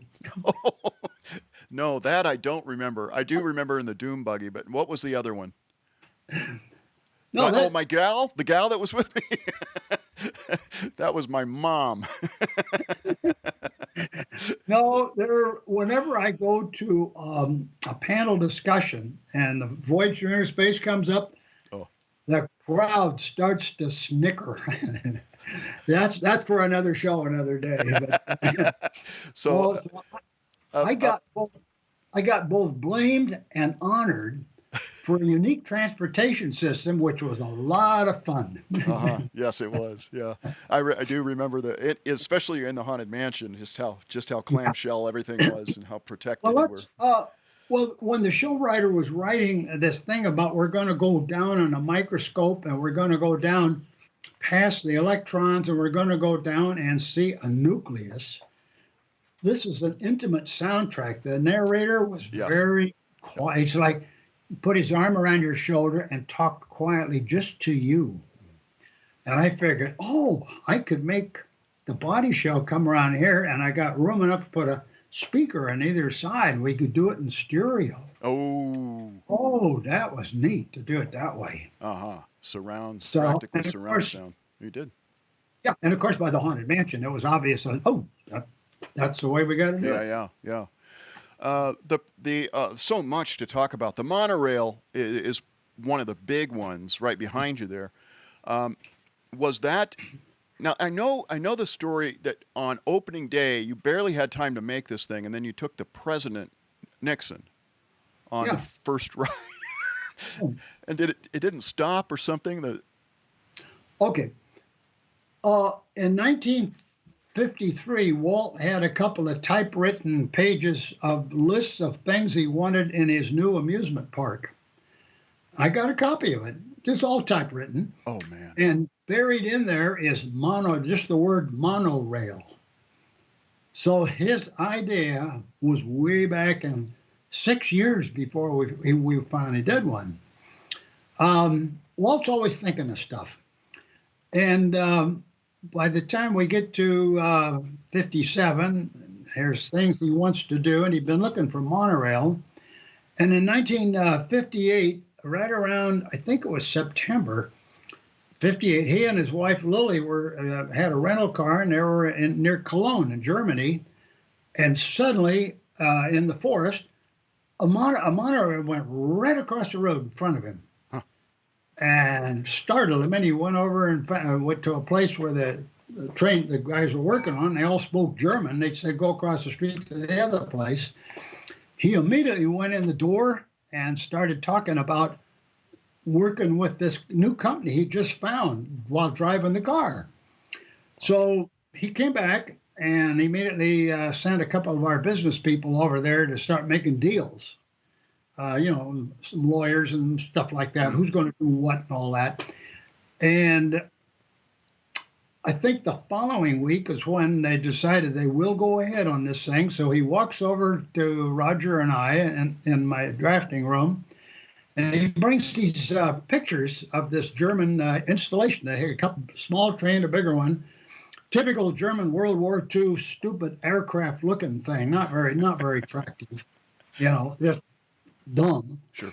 And Walt was so funny. When he's excited, he'd go something like, Bobby, I want you to get started on our train right away. We're not going to buy theirs. And then he walked out, and that was the end of the meeting. Now, to tell people that today, then you mean the project was launched by the president of the company with a couple of pictures of what he doesn't want, and turn me loose.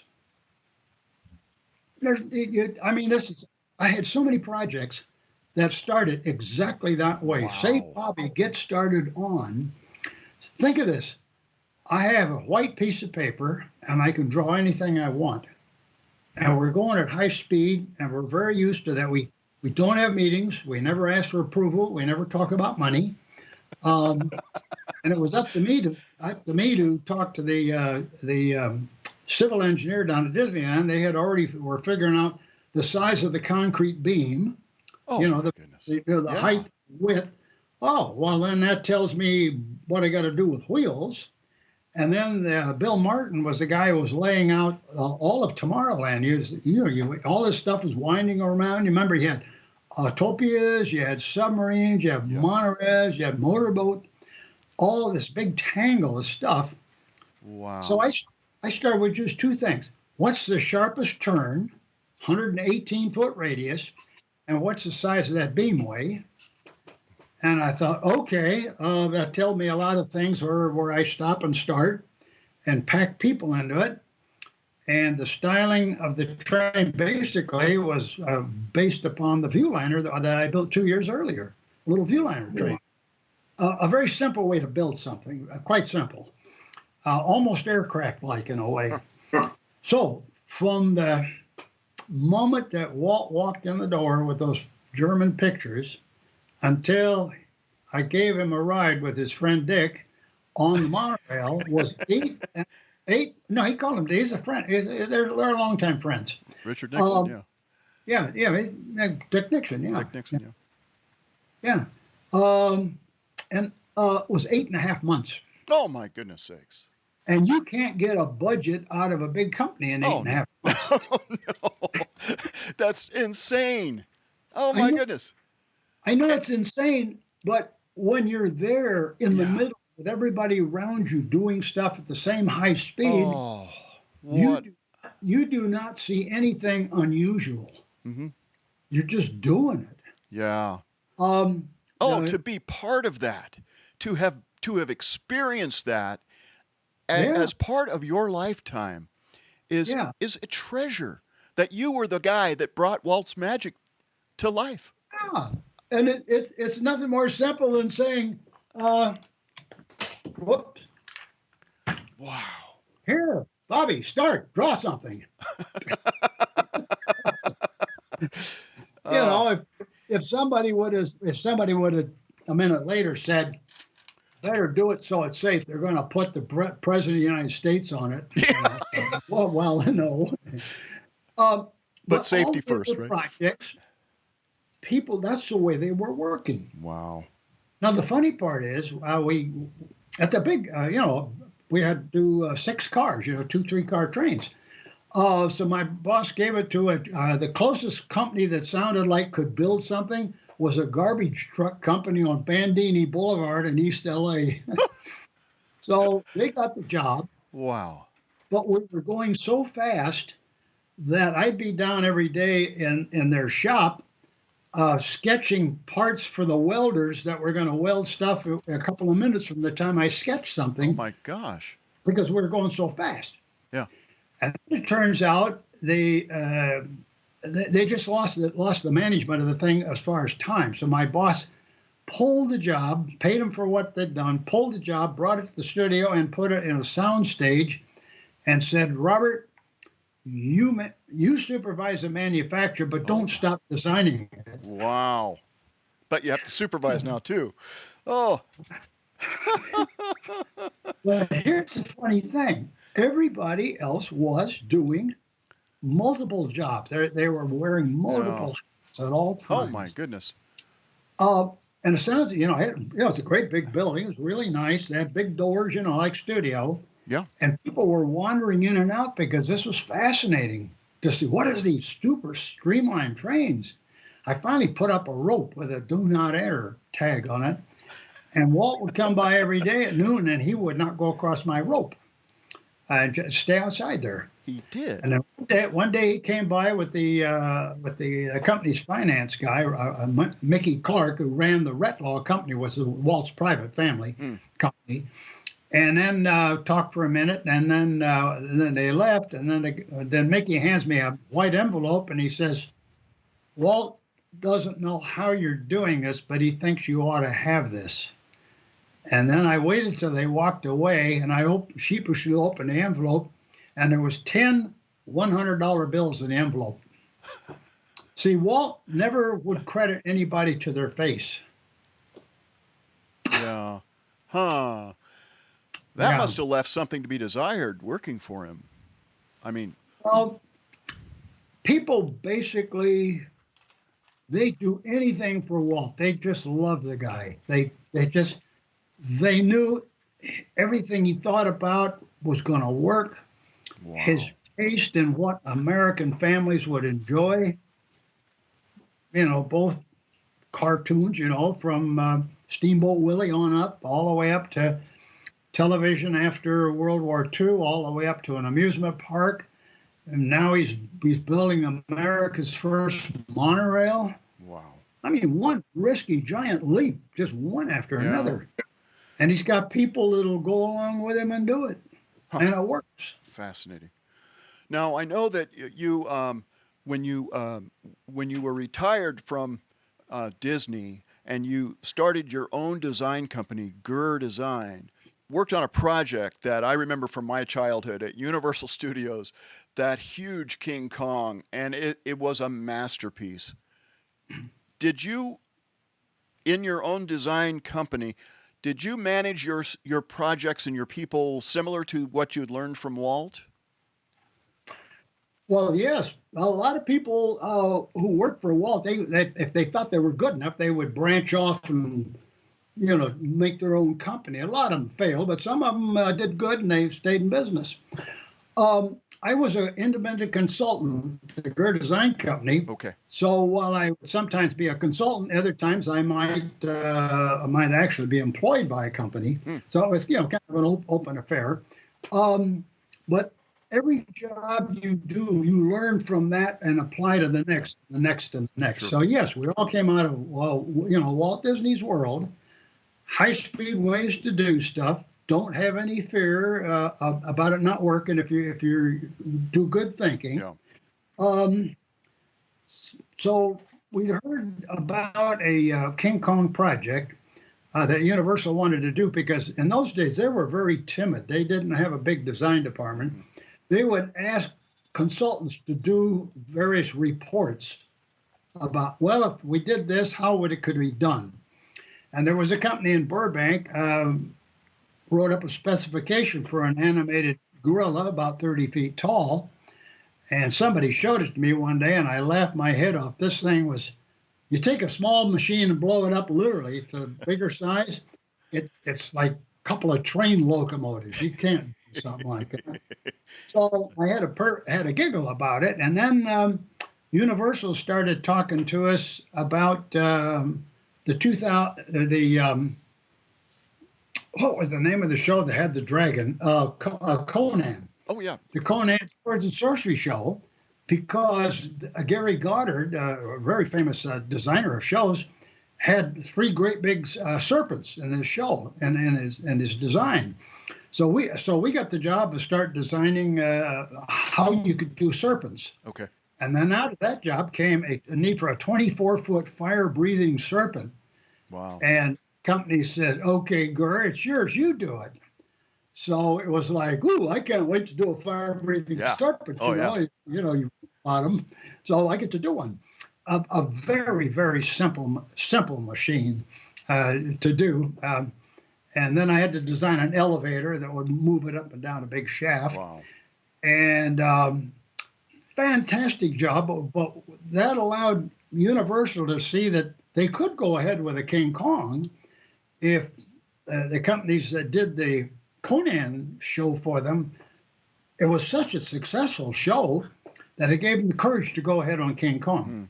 Okay. Because Universal's position, they had more fan mail over more decades about King Kong than any other actor or actress they ever had. Wow.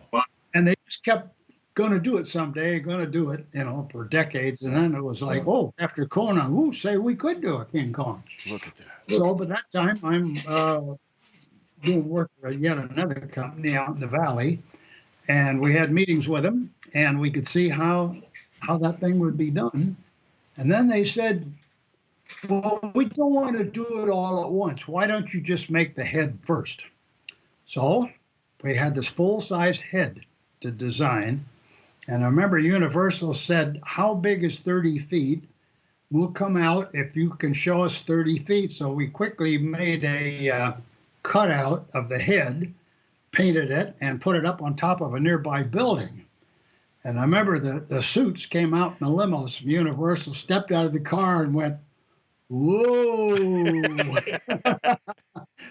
And they said, let's do it. And then I thought, oh, God, we got to do it now. To do something 30 foot tall, we needed to show, Executive Universal how you could make a machine that would do that. So we made a model, scale 1 inch to the foot, it come right off my computer drawing. So now it's right to the scale. Wow. And it's all articulated. You can move it and show everybody. And I wound up with it. I've had it here in my house ever since. And in my DVD that I made, it shows how it articulates and everything. Okay, I'm going to get that. So there's nothing mysterious about a giant figure. The bigger they get, there's more opportunity to do things very, very interesting. So we proceeded to build it, and we had literally no trouble building it, because in those days, since I was now shifting everything over to AutoCAD, my idea was when you're doing giant stuff, pre-fit everything in the shop. In other words, some of these are big steel beams as well as small parts. If everything is in the shop and they're pre-fitted, and then when I see the bolts go in and out, then I say, okay, now you can paint the parts. So the day comes that we ship big chunks and put it together with a crane down there at Universal. The first half of the figure coming up to the hips was done by noon. Oh my goodness. Just went together. Wow. So that's another lesson. You should always pre-fit as much as you possibly can, particularly when it's big stuff. Yeah. So the next day when we went to put the rest of the upper body on it, has a big connection for a swivel joint at the hip, which was due to several considerations. We were not able to match that in the shop. So that was the one area it will work. Sure enough, the crane is there, and we have to grind a little bit off of a corner of a bracket in order to let it drop into place. So Champion Crane was up there with that big crane holding it. And occasionally Steven Spielberg would come by to watch us sticking it together. And I apologized to the guy. I says, "It's okay, sir. Just give me about an hour. We'll have it ground and everything." He says, "Take all the time you want. It's $600 an hour." Whoa. But that was the only hitch. Putting just a small part. Was it silicone or polyurethane, or what was the skin? Actually, the skin was very interesting. It was 3 layers that had a subcutaneous tissue of about maybe a ½ inch slightly strongish foam. Then it had a 3-inch layer of extremely very light foam, in which one of our costume ladies had an electric turkey knife. Yes. And she would vent the sheets. Now, when you got big sheets of stuff, to get everything so they will move, you cut diamond-shaped venting with your saw. So there's that fatty layer, and then we had a skin that varied from maybe 1/8 of an inch to 3/8 of an inch, nothing more than that. Wow. That would rest carefully on the vented foam. Okay, now here's the big problem when you take skins and you blow them way up. If you structurally make them scale up from a maquette, it will be so heavy you won't move it. I saw somebody build the first version of the skin their way. Wow. Never worked. So I was like, well, you don't do that. Wow. The biggest thing is compressing a face. Yep. All right. Now, when an animal that big snarls and raises its upper lip, there's another thing that you always do in the head. You do something that's wrong, skeleton-wise, you make a compound mouth.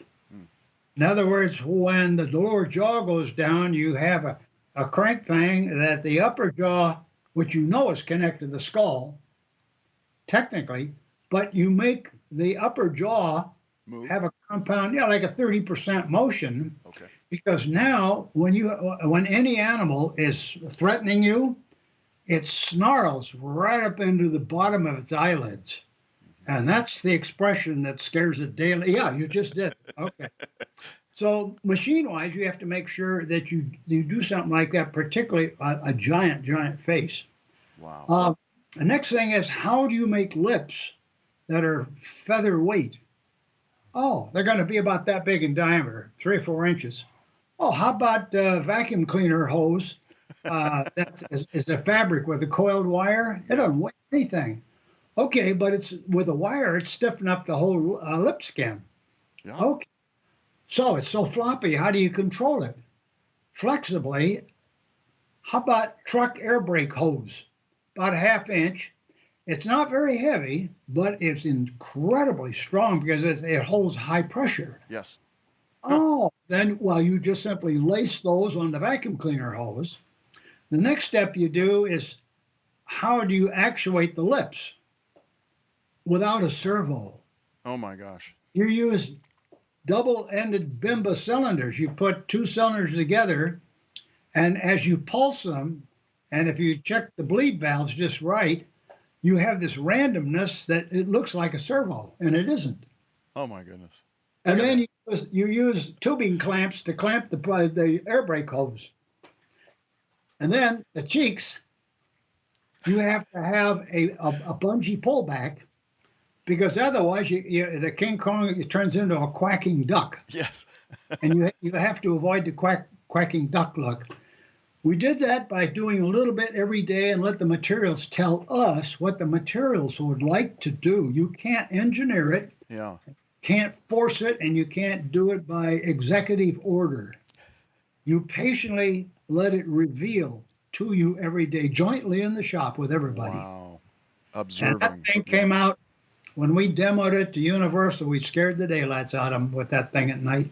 It was incredible. That was the terror of my childhood. I love it. Yeah. So anyway, that's a big change point in animation, yes. Wow, this has been a journey, man, listening to this incredible history of your career and your life, and we haven't even touched it, even a third of it. Amazing. My deepest gratitude for coming on Inside Axtell and also letting us see Inside Lincoln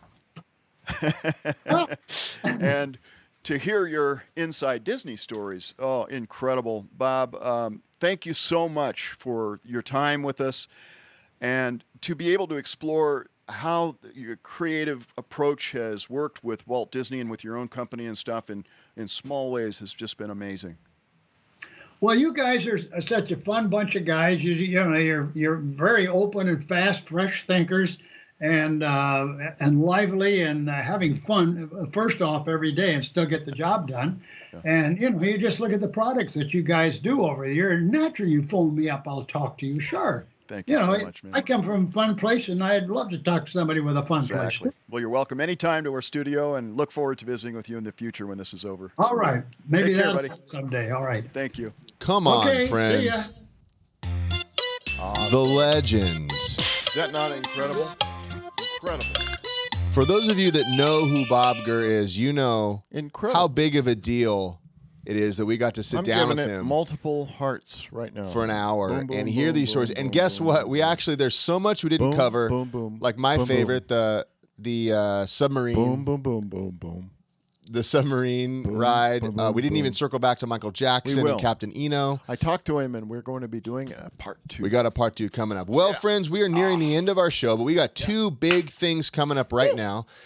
That is a giveaway and an auction. So, Bam. Steve, show them the Dinky that we are auctioning. Again, the Monster Dinky is now available. Monster Dinky, but this is the auction. First of all, we're going to do a giveaway, and that has to do with a raffle, and that has to do with people that have All right. shared. I'm going to pull up my list right now. It's different. Okay? I think we've had about 56 people share this, so I'm going to pull up a list of everyone who has shared this.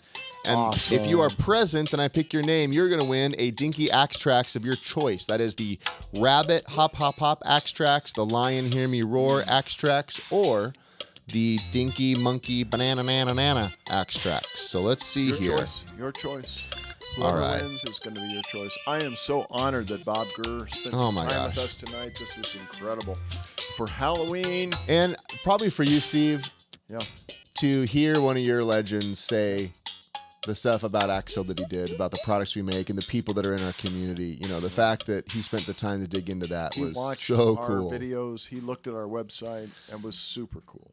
Super cool. Yeah. Absolutely. All right, I'm loading up the cache of sharers. I'm seeing those names. Okay. I'm seeing them. Ryan has to get that into cache because once it's in cache, Well, it just then he can means that when scroll I down point to the through it. screen, there's a name there, Yep. not yep. something that says loading. Nope. It's All right. cache. Yes, You know what? We're all talking about cash right now. So somebody's going to win an Axtrax of your choice. All right. Either the banana nana nana or I'd love to hear that one, Steve. Which one is that? I'm a really ready to hear me roar. And then carrots. No, not carrots. I love to eat. Nope. I'm a rabbit and I hop, hop, hop. All right, I got these loaded. Hold on. I'm going to point. Okay. I'm going to start scrolling. You tell me when to stop. Okay, here we go. 5, 4, 3, 2, 1. Open your eyes. Look. Boom. Right there. I chose a group, so I got to keep going. East Coast ventriloquist. 5, 4, 3, 2, 1. Boom. Meredith Halfand. All right, Meredith. Yeah. Are you here Let with us, know, Meredith? Which one do you want? Do you want the banana? You got to be present. Yeah, you got to be here. Meredith, are you here? Now let's see if she's here. I don't know if she's here. I'm Meredith not and the sure if she's here. Chits. If not, we're going to continue. So let us We know, will find somebody confirm who's that here. you were with us. These are the sharers, so she did share. She That's did, and we awesome. are thankful for that. But is she here? That's the question. You have Is to she be a sharer and a hearer. here? All right. Let me check the comments Mm-hmm. and see if she's here with us. If not, I'll get ready to pick another name. Okay, I'm going to give it 5, 4. All right. I'm not 3. seeing Meredith here. 2, 1. All right. Okay, let's go on. Moving on to the next name. Sorry. Pull up my Meredith. list. Hold on. All ready? Are you ready? All right. I got this Start. up. Close your I'm eyes and start. pointing. Hold on. Okay. 5, 4, 3, 2, 1. Boom. Tim Benham. Tim. He shared Yeah. to Cybervents ventriloquist helps tips and tricks. Tim, are you with us? I Oh, think wait. Tim- You know what? Meredith is here. Meredith is here. What? Meredith is here. My niece a shower. I was giving my niece a shower. All right. All right, Meredith. Meredith, is here. don't worry. Don't worry, Meredith. And Meredith wasn't here, but now Tim is Hold on. on the. I don't know if Tim's if- here. If Tim chimes in, I'm we'll going to give them honor both. it. We'll take care of both of them. Yep. Um, Meredith is here. Okay. All right. Well, as long as you were doing a shower for your niece, that's good. That's a good thing. All right. Yeah. All right. Well, email us, Meredith. Okay. Hey, I have a 3-year-old as well. All right. Cool. Um, Super cool. Yep. And Tim, since we did give you a shout out, give us an email as well. Steve@axtell.com. Send us an email and let us Good know email address to use. which extracts you would like out of those 3, and we will take care of it We'll honor both for of you. Both Meredith and Tim nailed it tonight. All right. Yeah.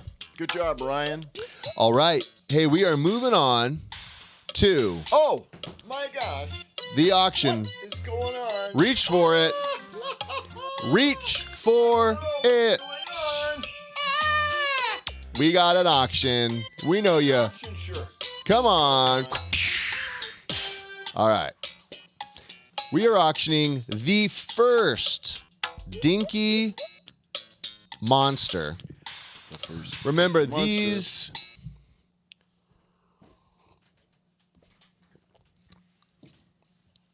guys are now available.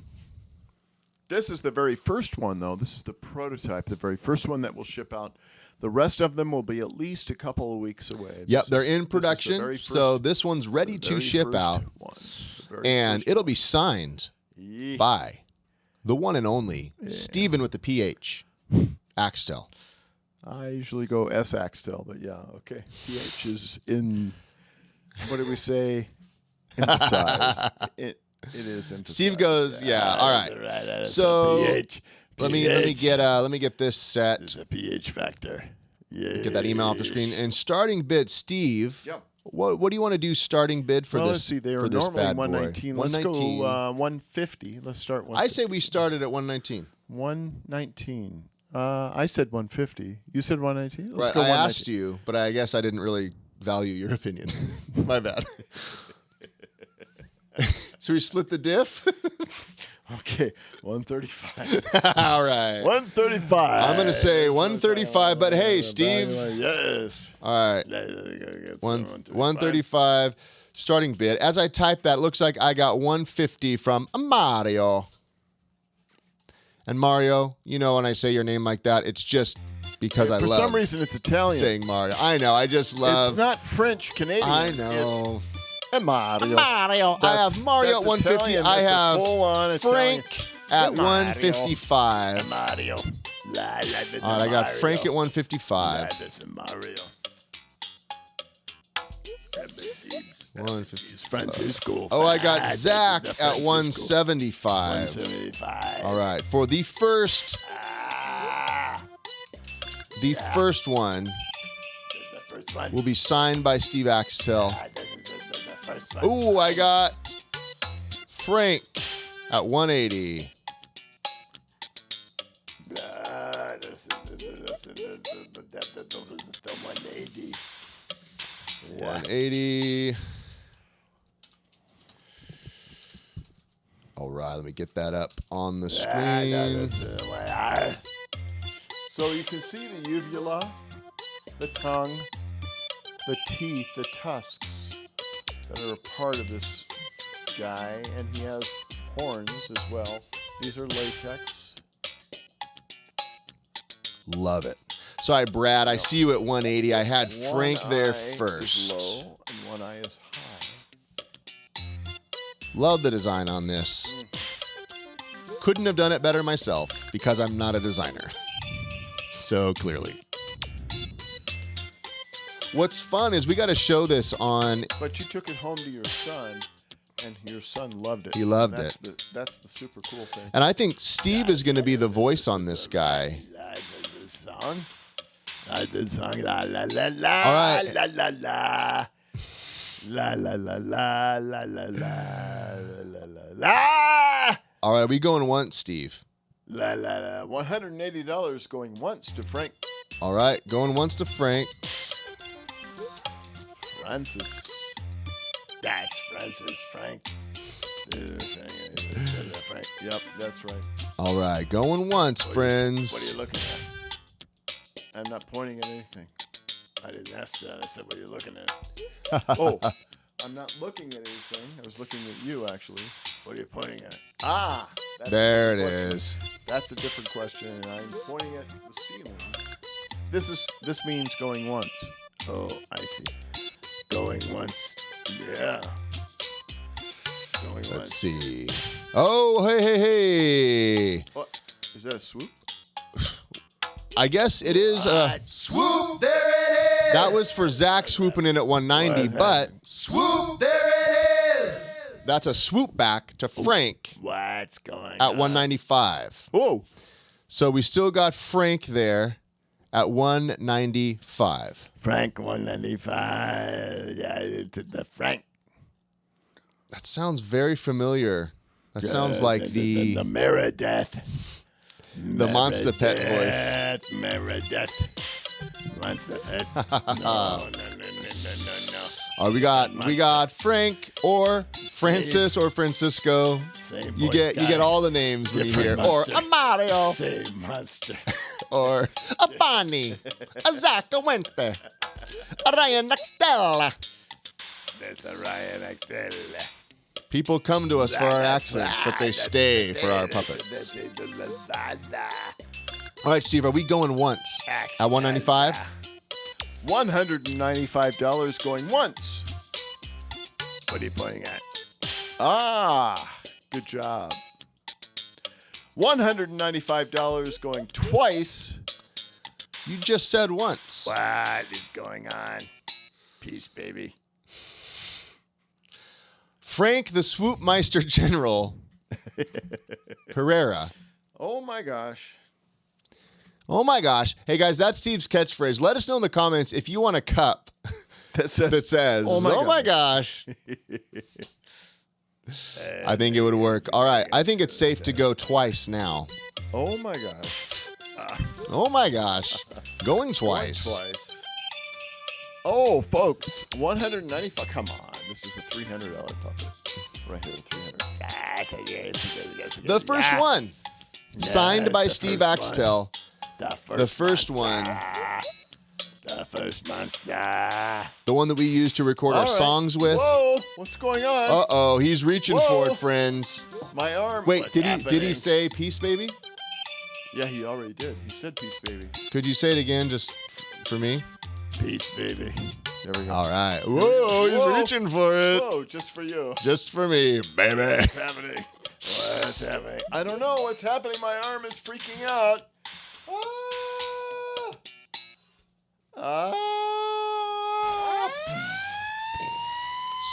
Sold to Frankie and the Jets. That's Hey, it. That's it right congrats. there. Boom. Frank. Need some batteries. All right. That's right. All right, Frank. Gonna come On and the see you. Halloween episode, you won Yeah, the new That's first right. edition that's right. Dinky Monster. 195. Wow. Oh, hey, you know what to do. Congratulations, Send guys. us an email, Frank. axattic@gmail.com. Yeah. And we would love to get this little guy heading your way. And I believe you just moved, Frank. I think you were in the Bay Area, Sacramento area. Are you still? Where is he now? You still calling that home? This let is us- yours, Frank. let us know in the comments. Congratulations. Oh my gosh, this is so exciting. Oh my gosh! It is.